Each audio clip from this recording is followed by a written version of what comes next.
I still have a big problem with stage fright, so I asked a buddy of mine who's a comic for some advice, and he told me I should try doing what Jim Morrison did.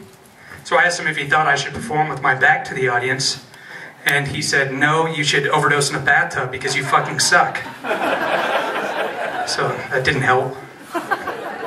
So I'm a little old for just starting out in comedy. I just turned 35 earlier in the year, and in my opinion, that's around the time where it starts sinking in that you're getting older.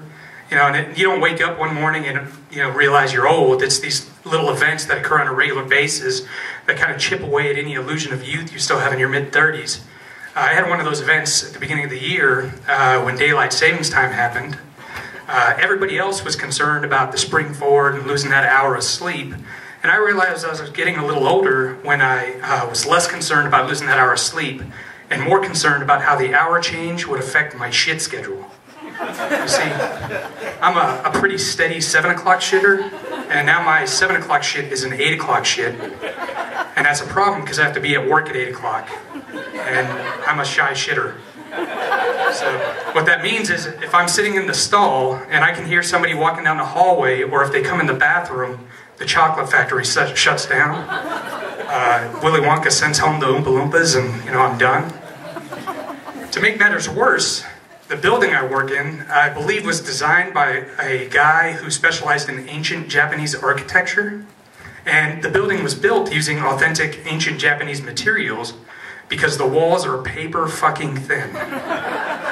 If the person in the office next to the bathroom is having a conversation, you feel like you're taking a crap next to their desk. If the walls were any thinner, I could do shadow puppet shows for my coworkers while I'm taking a shit. It's that thin. To make matters worse, and it doesn't happen every time, and the worst part is sometimes there's just no warning, but occasionally when I take a shit, my asshole sounds like it's reenacting the Battle of the Bulge. There's small arm fire, machine guns, artilleries, bouncing betties, stuck a dive bomber strafing the troops. It is horrific, and I'm not going to subject my coworkers to that. Sometimes, you gotta go, you gotta go. I get desperate. I go next door to the public library. The bathroom's off to the side, it's private, and I know some of you are thinking that doesn't sound very desperate. And those of you who are thinking that have never been inside of a public library during the middle of the day when all the normal people are at work or at school. I'm not saying the patrons are homeless people. I'm just saying when they make fashion choices and personal hygiene decisions, they get a lot of influence from the homeless. That's all I'm saying. You're putting your health at risk using the bathroom in a public library. You ever accidentally get shit on your finger? And you scrub it for 20 minutes with scalding hot water and soap, and you smell it, and it still smells like shit? So then you start grabbing shampoo and Clorox bleach wipes and Tylex spray, spraying it on your finger.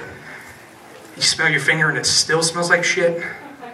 So then you get on the internet, you Google, you get to hintsfromheloise.com, you start doing weird stuff like washing your fingers with used coffee grounds and lemon juice, and washing your hands up against a metal spoon. You smell your finger and it still smells like shit. It's gross, huh? That happened to me this morning. I really need to be more careful when I masturbate.